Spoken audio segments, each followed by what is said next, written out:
Continuamos leyendo el libro Cartas a un joven novelista de Mario Vargas Llosa. En esta oportunidad, el capítulo 10 llamado El dato escondido.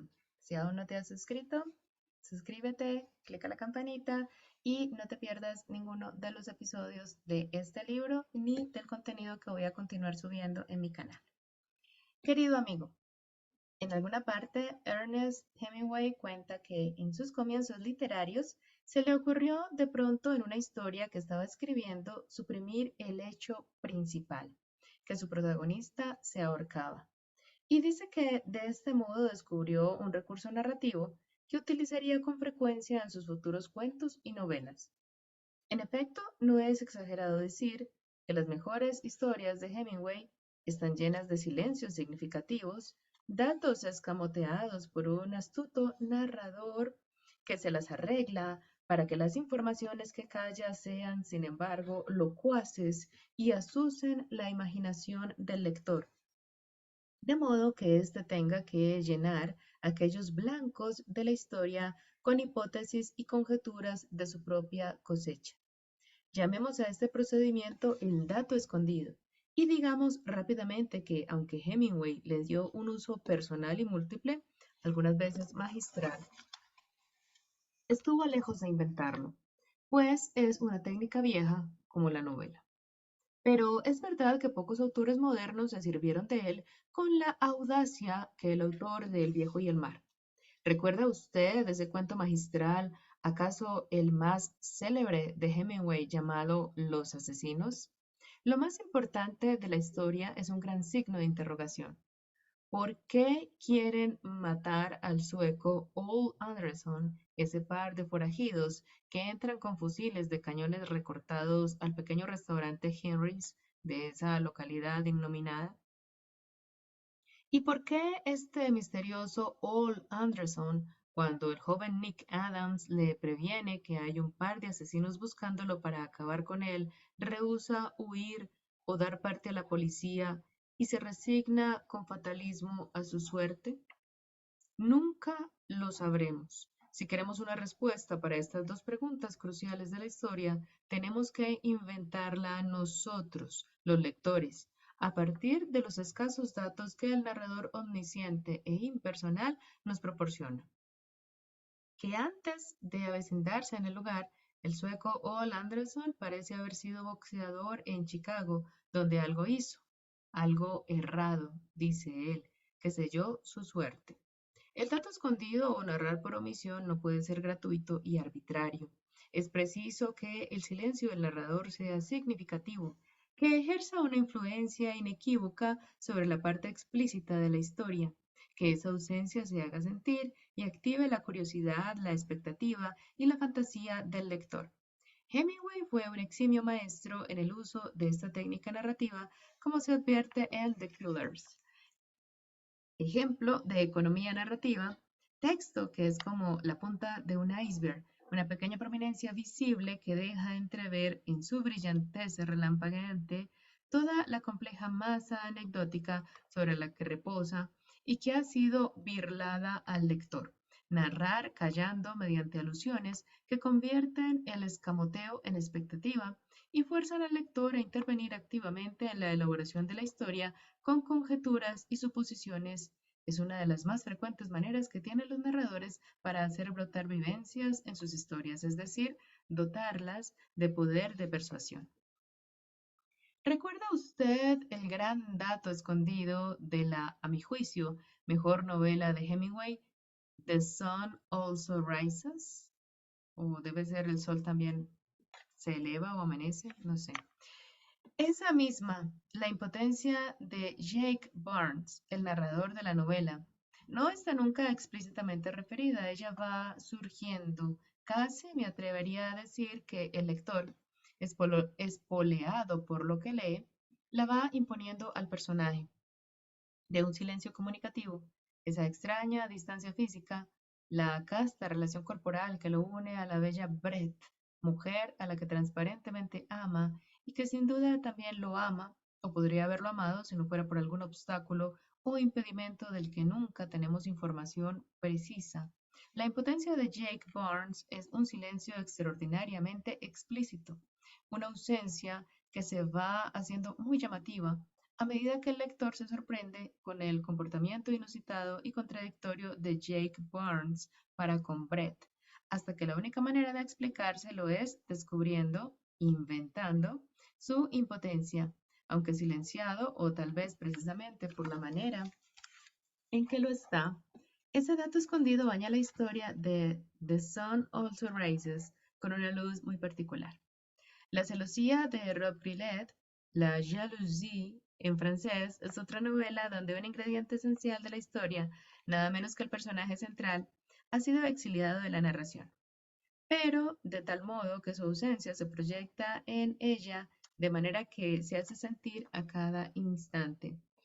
Como en casi todas las novelas de Rob Grillet, en La Louise no hay propiamente una historia, no por lo menos como se entendía a la manera tradicional, un argumento con principio, desarrollo y conclusión, sino más bien los indicios o síntomas de una historia que desconocemos y que estamos obligados a reconstruir, como los arqueólogos reconstruyen los palacios babilónicos a partir de un puñado de piedras enterradas por los siglos, o los zoólogos reedifican a los dinosaurios y pterodáctilos de la prehistoria, valiéndose de una clavícula o un metacarpo. De manera que podemos decir que las novelas de Rob Grillet están todas concebidas a partir de datos escondidos.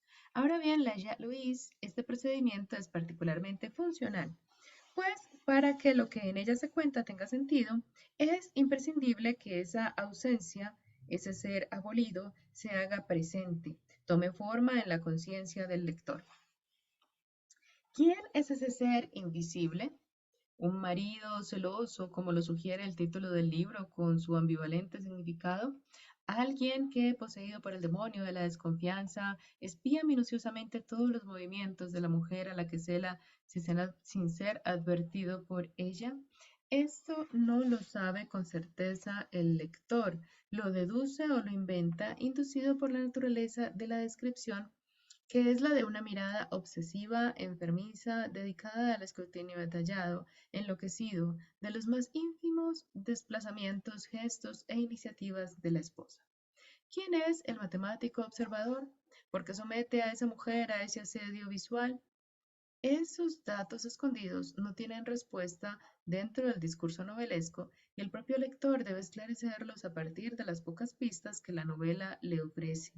A esos datos escondidos definitivos, abolidos para siempre de una novela, podemos llamarlos elípticos, para diferenciarlos de los que solo han sido temporalmente ocultados al lector, desplazados en la cronología novelesca para crear expectativa, suspenso, como ocurre en las novelas policiales, donde solo al final se descubre al asesino. A esos datos escondidos, solo momentáneos, descolocados, podemos llamarlos datos escondidos en hiperbatón. Figura poética que, como usted recordará, consiste en descolocar una palabra en el verso por razones de eufonía o rima. Era el año, era del año la estación Florida, en vez del orden regular, era la estación Florida del año. Quizás el dato escondido más notable en una novela moderna sea el que tiene lugar en la tremebunda Santuario de Faulkner, donde el cráter de la historia, la desfloración de la juvenil y frívola Temple Drake por Popeye, un gángster impotente y psicópata, valiéndose de una mazorca de maíz, está desplazado y disuelto en hilachas de información que permiten al lector poco a poco y retroactivamente tomar conciencia del horrendo suceso. De este abominable silencio irradia la atmósfera en que transcurre el santuario, una atmósfera de salvajismo, represión sexual, miedo, prejuicio y primitivismo que da a Jefferson, Memphis y los otros escenarios de la historia un carácter simbólico de mundo del mal, de la perdición y caída del hombre en el sentido bíblico del término. Más que una transgresión de las leyes humanas, la sensación que tenemos ante los horrores de esta novela, la violación de Temple, es apenas uno de ellos. Hay además un ahorcamiento, un linchamiento por fuego, varios asesinatos y un variado abanico de degradaciones morales. es la de una victoria de los poderes infernales, de una derrota del bien por un espíritu de perdición que ha logrado enseñorearse de la tierra. Todo santuario está armado con datos escondidos. Además de la violación de Temple Drake, hechos tan importantes como el asesinato de Tommy y de Red o la impotencia de Popeye son, primero, silencios, omisiones que solo retroactivamente se van revelando al lector, quien, de este modo, gracias a esos datos escondidos en Hyperbaton, va comprendiendo cabalmente lo sucedido y estableciendo la cronología de los sucesos. No solo en esta, en todas sus historias, Faulkner fue siempre un consumado maestro en el uso del dato escondido. Quisiera ahora, para terminar con un último ejemplo de dato escondido, dar un salto atrás de 500 años hasta una de las mejores novelas de caballerías medievales, El Tirán Leblanc, de Joanot Martorell, una de mis novelas de cabecera. En ella, el dato escondido, como hiperbatón o como elipsis, es utilizado con la destreza de los mejores novelistas modernos. Veamos cómo está estructurada la materia narrativa de uno de los cráteres activos de la novela, las bodas sordas que celebran Tirante y Carmesina y Diafebus y Estefanía, episodio que abarca desde mediados del capítulo, esto es 142 hasta mediados de, es que está en número romano, lo siento, hasta mediados de el 143. Este es el contenido del episodio. Carmesina y Estefanía introducen a Tyrant y Diaphebus, no son nombres fáciles, lo siento, en una cámara del palacio. Allí, sin saber que ay Dios mío, los nombres están terribles, Plaerdemavida los espía por el ojo de la cerradura, las dos parejas pasan la noche entregadas a juegos amorosos benignos, en el caso de Tirant y Carmesina, radicales en el de Diafebus y Estefanía. Los amantes se separan al alba y horas más tarde, Plaerdemavida revela a Estefanía y Carmesina que ha sido testigo ocular de las bodas sordas. En la novela esta secuencia no aparece en el orden cronológico real, sino de manera discontinua mediante mudas temporales y un dato escondido en hiperbatón, gracias a lo cual el episodio se enriquece extraordinariamente de vivencias. El relato refiere los preliminares, la decisión de Carmesina y Estefanía de introducir a Tirant y Diafebus en la cámara y explica cómo Carmesina, maliciando que iba a haber celebración de bodas sordas, simula dormir. El narrador impersonal y omnisciente prosigue dentro del orden real de la cronología, mostrando el deslumbramiento de Tirant cuando ve a la bella princesa y cómo cae de rodillas y le besa las manos. Aquí se produce la primera muda temporal o ruptura de la cronología. Y cambiaron muchas amorosas razones. Cuando les pareció que era hora de irse, se separaron uno del otro y regresaron a su cuarto. El relato da un salto al futuro, dejando en ese hiato, en ese abismo de silencio, una sabia interrogación. ¿Quién pudo dormir esa noche, unos por amor, otros por dolor? La narración conduce luego al lector a la mañana siguiente. Plaer de Mavida se levanta, entra a la cámara de la princesa Carmesina y encuentra a Estefanía toda llena de déjame estar. ¿Qué ocurrió? ¿Por qué ese abandono voluptuoso de Estefanía? Las insinuaciones, preguntas, burlas y picardías de la deliciosa Plaer de Mavida van dirigidas en verdad al lector, cuya curiosidad y malicia atizan. Y por fin, luego de este largo y astuto preámbulo, la bella Plaer de Mavida revela que la noche anterior ha tenido un sueño, en el que vio a Estefanía introduciendo a Tirant y Diafebus en la cámara. Aquí se produce la segunda muda temporal o salto cronológico en el episodio. Este retrocede a la víspera y a través del supuesto sueño de Plaer de Mavida, el lector descubre lo ocurrido en el curso de las bodas sordas. El dato escondido salió a la luz, restaurando la integridad del episodio. ¿La integridad cabal? No del todo, pues además de esta muda temporal, como usted habrá observado, se ha producido también una muda espacial. un cambio de punto de vista espacial, pues quien narra lo que sucede en las bodas sordas ya no es el narrador impersonal y excéntrico del principio, sino Plaer de Mavida, un narrador personaje que no aspira a dar un testimonio objetivo, sino cargado de subjetividad. Sus comentarios, jocosos, desenfadados, no solo subjetivizan el episodio, sobre todo lo descargan de la violencia que tendría narrada de otro modo la exploración de Estefanía por Diafebus. Esta muda, doble, temporal y espacial introduce pues una caja china en el episodio de las bodas sordas, es decir, una narración autónoma, la de Plaerdema Vida, contenida dentro de la narración general del narrador omnisciente. Entre paréntesis diré que Tirant Leblanc utiliza muchas veces también el procedimiento de las cajas chinas o muñecas rusas. Las proezas de Tirant a lo largo del año y un día que duran las fiestas en la corte de Inglaterra no son reveladas al lector por el narrador omnisciente, sino a través del relato que hace Diafebus al conde de Baruac. La toma de Rodas por los genoveses transparece a través de un relato que hacen a Tyrant y al duque de Bretaña, dos caballeros de la corte de Francia, y la aventura del mercader Gaubedi surge de una historia que Tirant cuenta a la viuda reposada. De este modo, pues, con el examen de un solo episodio de este libro clásico, comprobamos que los recursos y procedimientos, que muchas veces parecen invenciones modernas, por el uso vistoso que hacen de ellos los escritores contemporáneos, en verdad forman parte del acervo novelesco, pues los usaban ya con desenvoltura los narradores clásicos. Lo que los modernos han hecho en la mayoría de los casos es pulir, refinar o experimentar con nuevas posibilidades implícitas en unos sistemas de narrar que surgieron a menudo con las más antiguas manifestaciones escritas de la ficción. Quizás valdría la pena antes de terminar esta carta hacer una reflexión general válida para todas las novelas respecto a una característica innata del género, de la cual se deriva el procedimiento de la caja china. La parte escrita de toda novela es solo una sección o fragmento de la historia que cuenta.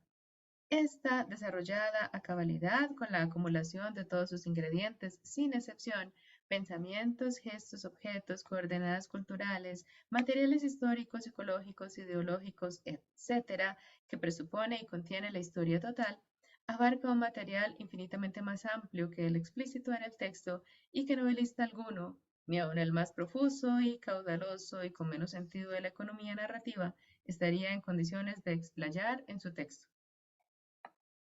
Para subrayar este carácter inevitablemente parcial de todo discurso narrativo, el novelista Claude Simon, quien de este modo quería ridiculizar las pretensiones de la literatura realista de reproducir la realidad, se valía de un ejemplo, la descripción de una cajetilla de cigarrillos gitanes.